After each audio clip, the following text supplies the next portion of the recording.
Hey, everybody, and welcome to the 9 to Side podcast, where we chat with super amazing and inspirational people who pounded the pavement before and after their 9 to 5s to get their side hustles off the ground.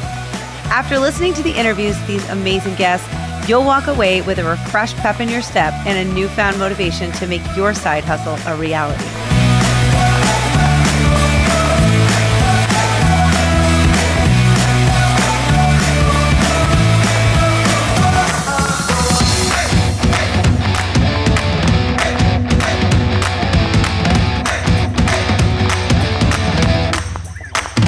Hey, everybody, and welcome to episode 12, season 2 of the 9 to Side podcast. If you are listening and you do have kids and it's the winter and you have a need to sign your kids up for camp, you probably are experiencing the same pain that I'm experiencing, which is camp registration, which will blow your mind and potentially break you. Not to mention the fact that registering your kids for summer camp should not be harder than buying a ticket for like a Taylor Swift concert. And I've asked a lot of people, it isn't just like around where I live, it's everywhere. You have to have like 1,000 screens open. You have to know the on sale dates and you have to be ready to register like for all of your children with logins, credit card information, everything ready the moment that they open up the on sale for the camp, or you lose out on a spot if you don't get it within like 15 minutes. That's no joke. It's literally, that's how fast these camps sell out. It is absolutely insane. There has to be a better way. And the fact that I have a podcast where I interview people with side hustles, this is a shout out to anyone who's out there. If you have a side hustle business where you're like a travel agent, only you focus solely on dealing with camp registration in the summer for parents who don't want to deal with it and or are completely incapable of doing it like myself, and it causes me to lose like years off my life. I am speaking to you. I want to talk to you because that is a business. That is an area in the market that is untapped. Somebody that can sit with like Bloomberg style computers for the parents or whoever they're working for and just be ready to like log on with agents and book those camp registrations for those YMCAs and get those kids booked for all the 8, 9, 10, 11 weeks of the summer. And the parents that are working can just write a check for the commission or whatever and be done with it. Anyway, so sometimes I find myself around this time thinking like, oh my gosh, I mean, there's a lot of times, not just camp time, but having kids is like incredibly stressful. A lot of it is not fun and causes great pain and stress. But overall, it's amazing. My next guest, I was so excited to talk to her. Her name is Kristin Dillensnyder, aka Kiki, which is so cute. I love her nickname that she goes by. It started as a side hustle, but her business is called Coaching with KD. And she coaches women who are going through IVF. And it started out based on her own personal journey and experiences with going through IVF herself. She wanted to be able to share what she learned and those experiences and be able to help women through all of the stages of IVF, help them understand what they were going to experience and coach them and be there and support them through all of it. So it's pretty incredible because I think it's a society, a group of people that not everybody has gone through and experienced. And I think it's really hard to understand unless you've gone through it yourself. So to have somebody there who's actually able to understand what you're going through is incredible. I hope you enjoy my episode 12 interview with Kristin Dillensnyder. Well, hello, I am Kristin Dillensnyder, and it's long, 12 letters. So the family nickname is the D12s. And I am an IVF coach, which means I help women who need IVF to grow their families. And it started as a side hustle. And I'm really happy to say that it's now my full-time hustle. That's great. So is that recently that it's become a full-time? I officially did that in April last year. So it's been about a year. Got it. I want to hear a little bit about you. Give us a little background on where you started in your career and how you got to this place to even come up with this idea for the side hustle and the coaching business. I am from Darien, Connecticut. I am from a big family. And after college, I lived in New York City, which is kind of what most people in our area did. And I worked for a lot of big companies like Travel and Leisure and NBC doing advertising. Working in the South is when I transitioned that advertising role to focus on tourism, which was awesome. And I loved that job. So I worked for the state of South Carolina Tourism Department, and it was a dream job. So the cool thing was in my professional career, I started on the publisher side, working for, like I said, Travel and Leisure and NBC, doing more sales. And then when I was in South Carolina, I was the client, the tourism client, doing advertising marketing.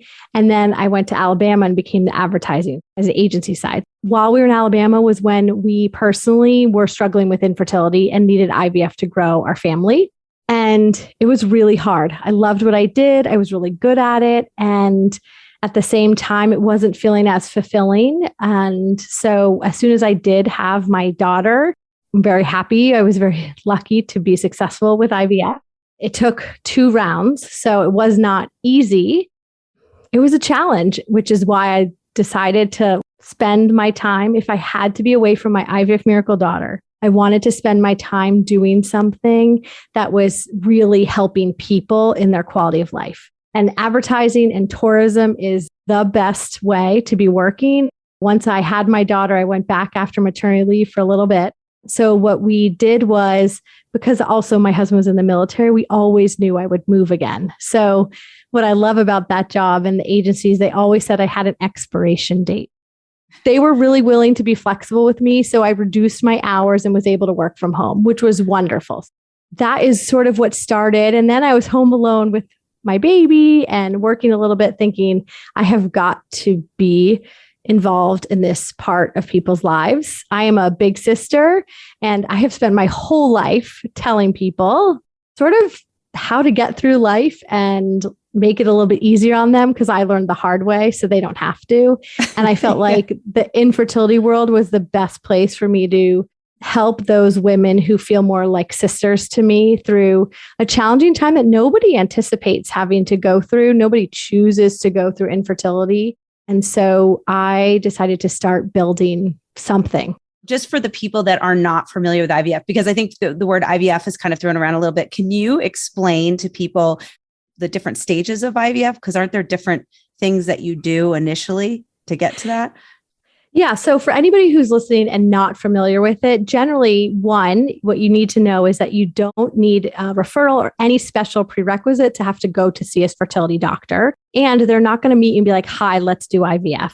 When you go to see a specialist, for anybody who's been trying for a year, or if you're over 35 and you've been trying for 6 months, or if you have an irregular period, or if you just know that something doesn't feel right, you can go right away and just get tested. That is probably the best thing. It's something I wish in hindsight everybody knew. Most people will start with doing medicated cycles just to give you a little oomph. And sometimes that's all you need. Sometimes you will do an IUI, which is when the easiest way to put it is by putting the sperm into like a turkey baster and putting that inside uterine cavity, and they let it out. So it helps the swimmers get a little bit closer. Most people will try that a couple times before they then advance on to IVF, which is in vitro fertilization. And in vitro is an amazing science tool that has helped grow millions of families. The first IVF baby is 41 years old. It is amazing. It changes lives, including mine. Wow. But it's not easy, like you said. It does sound like, oh, you go, you pick the menu and you say, I'll have a baby in March. Great. It's not like that. What ends up happening is there are different stages. So the first part is the stimulation part, where they give you lots of medicine. And by they give you, it means actually that you have to jab yourself in the stomach with meds and needles, usually twice a day, for about 2 weeks. It depends on the person and what their protocol is, but that's the general sense. And the whole purpose of that is to help you grow as many follicles as you can. Most women grow and release 1 follicle every month, and it rotates on which side, which fallopian tube and which side of your body. But when you're doing an IVF cycle, they actually give you the medicine to grow as many as they can on both sides. So you are bloated. You know, when you think about cramps, women who have cramps and are feeling uncomfortable and bloated, that's with 1. Some women are getting up to 40 follicles. Some people are getting, 60 is big. Now, older women, because of our age, when you're older, you'll have less, but it's pretty uncomfortable. That stimulation cycle is the first part. Okay. And so they're trying to get as many follicles as they can, and then they take those out. And out of those, they tell you how many are mature. which means they can use them. They're the right size. And then they have sperm, and whether that's from your husband or from a donor, depending on if you're dealing with male factor infertility, which is actually 1/3 of the cases is male factor, 1/3 is female, and 1/3 is both. It is common. So sometimes people are doing, donor sperm, or with same-sex couples, that would be an option too. So they inseminate the eggs with the sperm, and they watch them from 5 to 7 days. There is a natural attrition rate. So somebody who started with 40 might find out that out of those 40, 30 were mature. And then they find out the next day out of those 30, 20 were fertilized. They might then find out the next day that, or after 3 days, that those 20 that were fertilized, it might end up only with like 7. Wow. So that's really challenging. And that's part of the roller coaster ride that is IVF. There's so many steps along the way, and there's so many opportunities for something to go wrong or for you to not hit your goal and to make it hard. Sometimes your body doesn't respond. Sometimes your body releases all the follicles too soon. There's so many steps. So that's the first part. And then you decide to generally now freeze all of those day 5, day 6, or day 7 embryos. So they have to have grown enough and done what they're supposed to do, divide. Remember that day in science? Yeah. It's 2 cells to 4 to 8, keep going. So then they freeze them, and then you get prepared to do a frozen transfer, but you usually wait a month, and then you get additional medicines. And this time you're giving yourself a shot in the butt, and you do that, and you want to keep doing that shot, because if you do that shot and it works, your pregnancy, the transfer of the embryo inside of you works, you end up doing it for 10 weeks. So you end up wanting to do a butt shot for 10 weeks. So IVF is not that easy, and the embryo could not thaw. The embryo could be transferred and it could not stick around. Your lining might not be thick enough in your uterus, or it might not be trilaminar, which is what they want. So they might say that your transfer has been canceled. So again, those are those steps, but there's so many opportunities for something to go wrong. Now, like you said, this is all with one, the pressure of wanting to be a mother. I can't imagine. If you are in this stage, you have already been trying and waiting and failing month after month after month, and sometimes for years. Also, it's with the pressure of your friend group and society and watching everybody else have success and every other month announce they're pregnant. And then the third thing is the financial strain. An average round of IVF is $15,000 to $20,000 if your insurance isn't covering it. And it's a state-by-state rule and based on your company. So most people do not have insurance coverage. When you said round, does that mean considered? So that's a great question. So one round would be either it's the IVF round, that retrieval process of getting out all those follicles and eggs. That's like an IVF round. And then the transfers themselves, that process is actually cheaper, where it's like $2,000 to $7,000 of that's that a separate cost price. So that's a separate additional. That's why I said about 15 to 20. So some people end up getting, like I said, in that example, 7 embryos, and they might do 7 transfers. So their price might go up a little bit higher if it takes that many tries. For my sake, I'll give you just my example. We did 1 round of IVF. We got 4 embryos. We transferred 1. It did not work. And then we froze the other ones. And then we decided to do another round of IVF. Because of the retrieval process, because I was older, because when you're older, the likelihood that there's a genetic problem with your embryos is more likely. That's where the ticking time bomb of becoming a mother comes from. If you're 35 and older, the numbers really start to decline on the health of your eggs. And so we did a second round of IVF. So that was like the $15,000. And then we did genetic testing to test out all of our embryos. And we ended up having 1 that was genetically good. So out of 8 embryos, frozen embryos, 1 was genetically good. And we transferred that one. And that's my IVF miracle daughter. And then I waited 6 months, and then I was like, I'm ready. Let's do it again for a sibling. So we did a 3rd round of IVF, and we did genetic testing. We had 1 genetically good one again, and it ended up in a miscarriage. I had 1 that didn't work. I had 1 that worked, and I had 1 that ended in a miscarriage. I was made to support women going through this period because it is so hard. And I learned ways over those 3 times. I learned ways to help make it better and not as hard. And so I was like, this is where I need to be helping people. I need to become the help and support that I wish I had. So is that when you thought about being a life coach, just a regular life coach before IVF? Were you like, I love the travel, I'm going to be in the travel industry forever? That was like your career? Yeah. So I went through this journey while I was working at the advertising agency. And like I said, we always knew that we were going to be moving again for the military. So the whole long-term plan was planning, which I now laugh at, but that plan was to come back to South Carolina and to get back into the tourism industry. Because of that, I connected with my tourism partners, and my dream job was to be, because South Carolina is broken up into 11 tourism regions. I wanted to be running one of those tourism regions. That was like my goal. That was the dream job. That was like, I would do it and retire. I lowered my hours at my advertising agency job, and I was trying to build up this business. I didn't know what it was. I didn't even know it was a coach. I just knew I wanted to be, like I said, involved. I came up with this tool called the 2-week wait challenge, because the 2-week wait is after they transfer the embryo and put it back inside of you, you have to wait 2 weeks to find out if it worked or not. Oh my gosh, I would go crazy. Everybody goes crazy.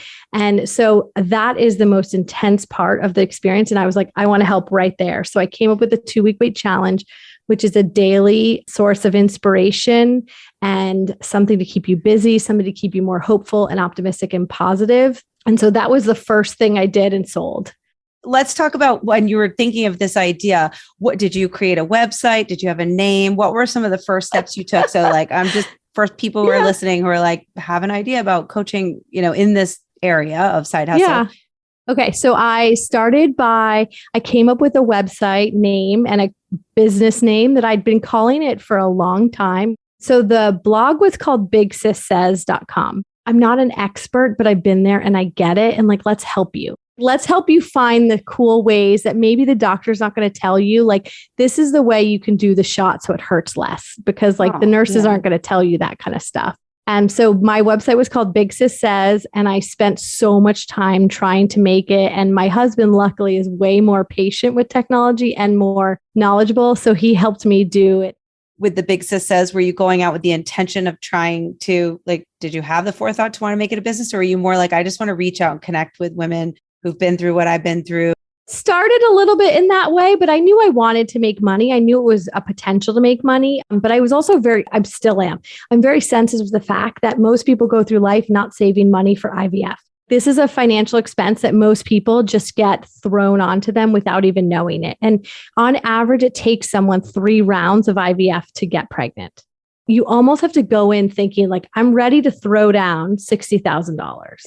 I just knew I wanted to be in there. Big Sis Says was just the thought I had that I could make something out of it. I just didn't know what it was. And then I made the 2-week wait challenge with MailerLite, which is a free email tool. I don't use them now.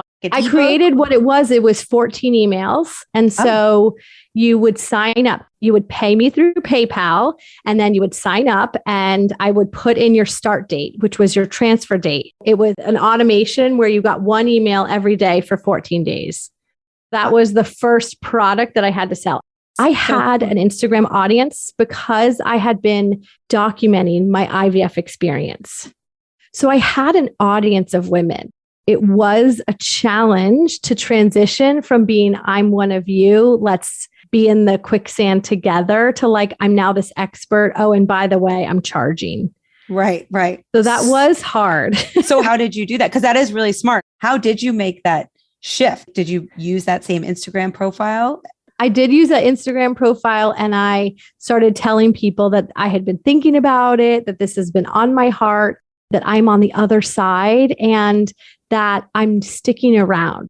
The thing with Instagram is there is still, and it's even huge community of women going through infertility who have secondary private accounts. Some people are more open now than they were in 2015, 16, and 17 when I was doing this, but they're doing it privately still, and they're able to get support and encouragement from other women, but it misses the mark sometimes for some people. I was one of those people. I became friends with my doctors and my nurses, but I also, as the business background, I knew that they had to get through to get to the next patient. I knew they couldn't sit and talk with me while I cried my eyes out every time I visited. That is sort of what helped me think about this. I was like, I could help the doctors because they cannot provide that emotional support to their patients, but they want to and they care.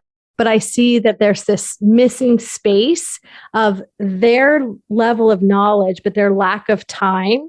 The support from the people on Instagram is amazing because it's other women. Like we were saying earlier, like knowing other people have been through what you've been through is so comforting and amazing to know you're not like this oddball out. The challenge is it's people on Instagram. You don't really know who they are. They might have just done their last round of IVF, transferred their last embryo, run out of all of their money. It didn't work and they're out and they're like, I'm done with this and moving on. And so your support system might disappear. And so I presented it on the sense like, I'm here to stay. I also have a degree in psychology. I was an EMT in high school. I'm an Enneagram 2. I have always been the helper. Like I know I was made for this. And there was some hate at first, and there were some people who challenged that I wasn't certified. So then I did get certified as a life coach once I kind of realized that's what it was that I was doing. Because I was going to ask you, like, in terms of pricing the model of what you're offering, how do you figure out how to price something or roll that out in something that you haven't done before? I followed a ton of life coaches that were more like business, like they help you build a business. So that's who I was following a lot to see and get some guidance from. I did a group coaching program where it was one coach was a parenting coach and one coach was a business coach. So it was for moms who wanted to grow their business. And so I worked with them and did this group coaching program where I was one of the clients. And that was really helpful. As for pricing, what I did to start out with was, I think I charged like $50 a session because it had to be something that I felt like was a no-brainer because I didn't have so much experience as the coach. And then what I did every 3 clients, I raised my rates. That's a really smart strategy. Like every 3 people raise your rates, like whether you thought going through a business coach and investing that money in having that kind of foundation made a big difference for you, or whether do you feel like from your professional career, you kind of had enough background to figure out how to navigate building this business on your own? I think it's a combination of both. What I have learned now is that the 3 clients raise your rates, that there's a term for that. And it was building my self-concept.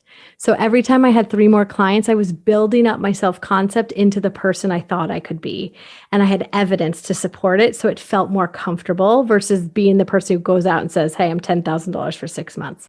Like that's not even what I charge now. I charge $3,000 for 6 months. Because again, I'm sensitive to price. I want it to be a no-brainer. I want it to be like women saying, I'm worth that. I need that. And I want them to come through. So that's where I am now. But what I have learned after doing this now for like 3 years is you can do it all on your own. You weren't working with a business coach at that time. What did you charge for that initially? I think I charged like $25. I mean, it was so cheap. Okay. So not smart. Like, do you know how many you would have to sell? Right. And I thought, I was like, oh, well, I have an Instagram audience of like 2,000 people. Like, and it was like, no. And so I learned like the people who sell lower price level products, they have huge audiences. And so that's when I realized like I had to do more than just that. The 2-week wait challenge was just a piece. I did know that that was sort of my funnel. That was like the way to get people in, a way to get them experience of knowing who I am and knowing a little bit of what I talk about. And then what I did was I used it so that the people where the transfer didn't work, so the end of the 2-week wait, they got a call from their doctor that said, we're so sorry. I would reach out to them and say, I'm here for you. I've been there where it didn't work before. Like if you're ready to keep going, like I can help you pick yourself back up and try again. Oh, that's really smart. In terms of clients, how long do people typically stay with you for? What's your typical client kind of life cycle? And how much does it really cost to acquire one client, would you say, in advertising and kind of marketing? I don't know how much it costs to acquire because I don't pay for marketing or advertising. I do it all through social media and again, relationships with doctors or referrals. I do know that about half of my clients come from referrals. That has been amazing and awesome. As for the life cycle of my clients, I have had 2 that have not been pregnant. So like they've gone through coaching with me, they've gone through multiple rounds of IVF and they had not been pregnant. And so then they were deciding to take a break and stop and figure out what they were doing. And so we stopped coaching at that point. Everybody else that I have worked with, and I've worked with almost 40 people, have been successful. Some people, I would say on average, most people have success within the 6-month coaching program. But then what they do is they sign on with me because they might get pregnant like right at the end, like their 5th month. And then they're like, oh my gosh, but I'm so nervous. It's the first trimester. Like I've gotten to know you. I know I need your help through the pregnancy. So then they'll sign on again through the pregnancy. Well, that's what I was going to ask you. Do you offer other things? So if people like they get pregnant, then what's like the typical kind of life cycle of a relationship that you have with someone? I think it's a little bit personal. Like one of my clients, there is a woman I know who does coaching, and she just does coaching for pregnancy after infertility. Like that is her niche. Wow. So for the person who says to me, like, I don't really want to keep paying for coaching, but I would like some support, I'm going to refer them to her because she has like a program, like a group program, which is amazing. But I try to teach my clients skills that they can use through the pregnancy, through the birth, through the 4th trimester and parenthood, so that they don't need me forever. I mean, I totally cry when we're done because I end up loving everybody I work with. And I'm just so happy that they reached the goal of becoming pregnant. But as their life coach, it's not my job to get them pregnant. Like I actually don't feel like that is the success metric for me with working with them. I'm there more about the emotional side.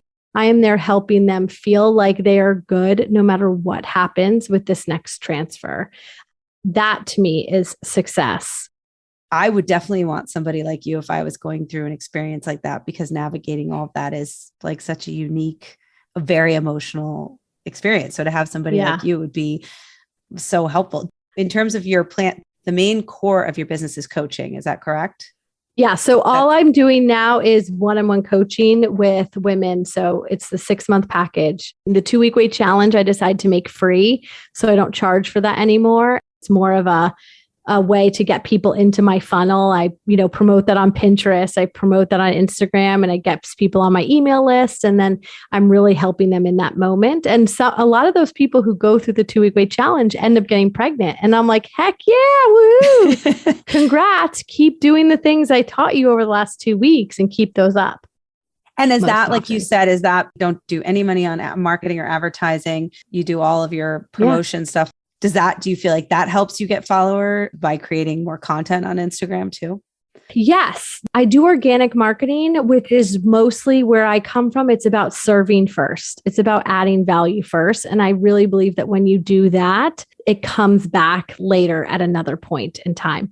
The content that you do, I've heard from a lot of people who do coaching in other businesses, continuously putting that stuff out there and getting organic traffic is really valuable. But also, I think your strategy of the relationship with the doctors is so smart as well. So how do you keep that up? When I think of my old sales jobs in New York City, then yes, that is the ideal. When I recognize that COVID has happened for the past 2 years, and whining and dining or even walking into doctor's offices without being the patient or having an appointment was really sort of faux pas. Also, I didn't want to be anywhere I didn't need to be. I had a child who couldn't get vaccinated, all of that. It has not been something I've done. It's all been digital. So it's all been building relationships over on Instagram by promoting their stuff, talking about what the good that they're doing. Unfortunately, it's a big deal. I've been reaching out to my doctor friends being like, I am here. I'm thinking about you, because I know how it impacts them too, as the human, as the doctor who that's their job every day. They got into this business not to potentially like go to jail or lose their license because of doing something that's politically related. Like that's not what they ever thought. One thing I did do over COVID was I started doing monthly workshops where I invited a doctor to join me, and we would do a Zoom call. And I would invite anybody on Instagram who wanted to. It's totally open and totally free to come. And we would talk about one thing related to IVF, and they would talk about their medical side. And then I would talk about the emotional side. And then after, it was a support group. And so that was a great way for me to meet new doctors, because one doctor would then refer to me to the other one. Recently just started doing webinars again for myself. as a free thing, again, to add more service and value to the community of women who are going through infertility. And so I think every once in a while, I'm going to bring in doctors again. That's a really smart way to do it. And I was going to ask, just going back in terms of your coaching model, when you start out with someone coaching them, is there a structure that you've come up with, like your own signature kind of coaching plan or schedule based on like where they're at in the infertility? What's your model like for the coaching? Well, so before I got certified, I didn't really know. And the certification process is what helps me learn that like coaching, when you get the certification, is about being the person who partners with the client to help them come up with the answers that they have inside themselves. Most people, though, think of a coach like in sports where they are the expert, where they know what they're doing. They're going to tell you the better thing to do. But in the coaching world, that's actually called a consultant. So my style has always been a little bit of coach-sulting. The coach-sulting, I didn't come up with that one, but that's more my style. So most of the sessions are coaching. It's me asking questions and helping get things out of my clients. I do more of the teaching, training, expert stuff in like recorded videos, or we might take one of our sessions and say, okay, I'm going to teach you about this thing. I don't have like this is week 1, week 2, week 3. I know some coaches who have that sort of protocol. I actually follow where they're at because most women start with me at different stages of the IVF journey. And that's like, I keep saying that the best time to start is before you do your egg retrieval. Yeah. The second best time is today because some people are past that stage. So they're starting at all different stages. So I don't have like a week 1, week 2, week 3. I end up doing 3 things though. And so I just call it the IVF warrior process. And so the first thing is to put yourself first. So we focus on building really good habits to put themselves first. They're taking care of themselves because when you do that, you're able to handle the ups and downs, the stops, the starts, the waiting, and the pressure so much better. The second thing is we plan for the bumps in the road. We plan for the roller coaster and we build a toolkit for them to be able to handle those hard days because you're going to have a hard day no matter what situation you're in. So it's not even just for IVF, it's for anything that's going on. And the third thing is just building up their confidence in themselves. So that's really what I take the women through. So I just finished up her 200K program, which was game changing. Wow. Game changing. If anybody is a brand new coach, listen to her podcast, Make Money as a Life Coach.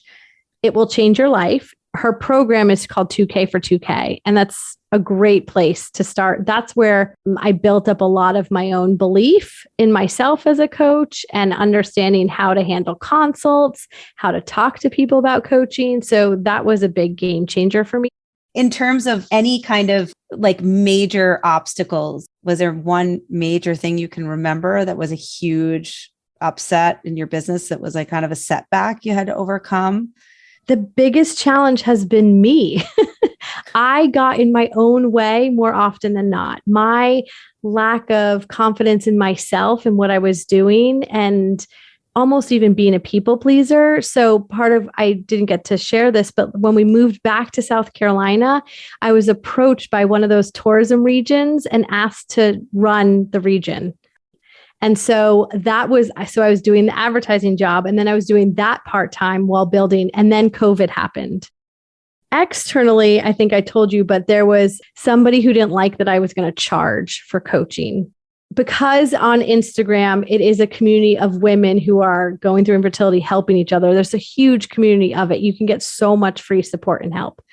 But like I said, it's a lot of people in the pool with you, and it's all people in the same stage. So they're not advanced, like they're not past that point necessarily. And I couldn't keep doing it at the level I knew that would really help and change lives if I was doing it for free just at night when I got on social media.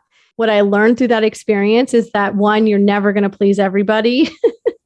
That's such good. I was going to ask you what your advice kind of in wrapping up, just getting out of your own way, like you said, and showing up and putting yourself out there. I think that's the hardest thing. I mean, I've heard from, talking to people who are doing side hustles, like half the battle and some of the biggest steps is just doing it.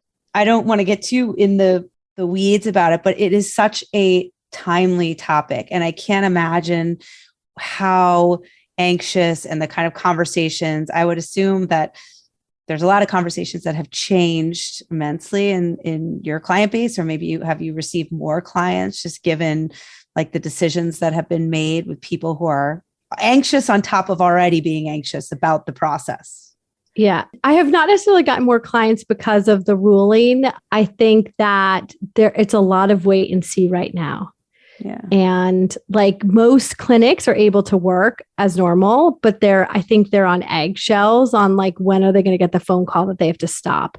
And just like with COVID, there were women who were right when the world shut down in March, like they were in the middle of they've been giving themselves injections for 12 days. They were supposed to have their egg retrieval and then they had to cancel it. Just out of curiosity, if you do work for a company that covers IVF, what is a good plan cover for IVF? Yeah, that's a good question. So I was going to say, before you said the good part, that it totally varies. Some will be like, we cover, and they'll be like, you get $7,000 lifetime. So that's not enough. Right. The best case scenarios will do unlimited IVF rounds. Best case. Like that is like, wow, the bee's knees. It's clearly also very expensive. So I understand that not every company can do that. What I have seen, which I think is awesome, is like covering 2 or 3 rounds. And also some states mandate it. So like New Jersey is pretty good, Massachusetts. You could be in a state, but work for a company. So like you have to double check your situation, or you could work for a company that covers it, but live in a state that doesn't. So like you do have to double check. You sound like you're so good at what you do, just giving advice and being able to guide people through that period in their life is really important. Well, thank you. That's so nice. I mean, I'm definitely not giving the medical advice. My advice is like, take a few deep breaths, remind me what you're good at. I don't think people like, need the medical. There's so much medical. I don't even think it's that. I think it's so hard with everything else that's going. What do you see as the next chapter for your business? Do you want to expand your coaching beyond just IVF? What do you see for yourself in the next couple of years growing the business? So my heart is totally in the infertility. I definitely want to stay in this as long as I can. I do see a lot of women who do transition that way themselves, who have been fertility coaches and eventually do it. For my future with the business, what I see doing next is I want to do a program where you pay once and you're a member forever, for life, because you might be doing this, you might need a break, you might come back for round 2 for a sibling cycle. And I want to be able to provide the help and not have money really be a barrier. So I want it to be like something you pay once, you're in it forever. You come and join when you need it, when you feel it, when you're taking a break or time off or pregnant and having your kid, you can step away. So that is one area so that people can have more access to. I would love to get more involved with doctors' offices. Again, where like, I would love it if a clinic was like part of your package is you get access to this program through Kristin because they believe in it so much, they see it. Like that's where I would love to see it go next, where it's almost like a done deal. And the doctor's like, no, you have to do this. Just like you have to have a genetic counseling meeting before you sign the paperwork. Like, yes, you need to do this. Now, some IVF clinics have a therapist on staff. So there are some that recognize the importance of the mental, emotional connection and help. But yeah, I would like to see that happen in the future. I think that's great. I mean, and then public speaking, I will talk to anybody who will listen about how to be the good friend to somebody who's going through a hard time. Well, I'm so happy for you and all your success. And I can't thank you enough again for coming on. So just in closing, tell us where everybody can find you, the name of your business and where we can find you online. The best place to find me is on Instagram. I'm active on there. I'm posting every day doing stories, and it's my name, which is Kristin Dillensnyder. So you can put that in the show notes so that nobody has to try and spell it. Yeah. My website is called Coaching with KD, my initials. And I do have a blog. I do workshops. I even have a blog about how to support your friend or family member who's going through it and gift ideas.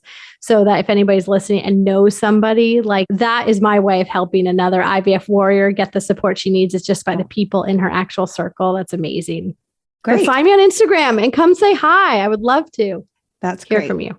Thank you so much. Well, it was great having you on. I really appreciate it. Thank you.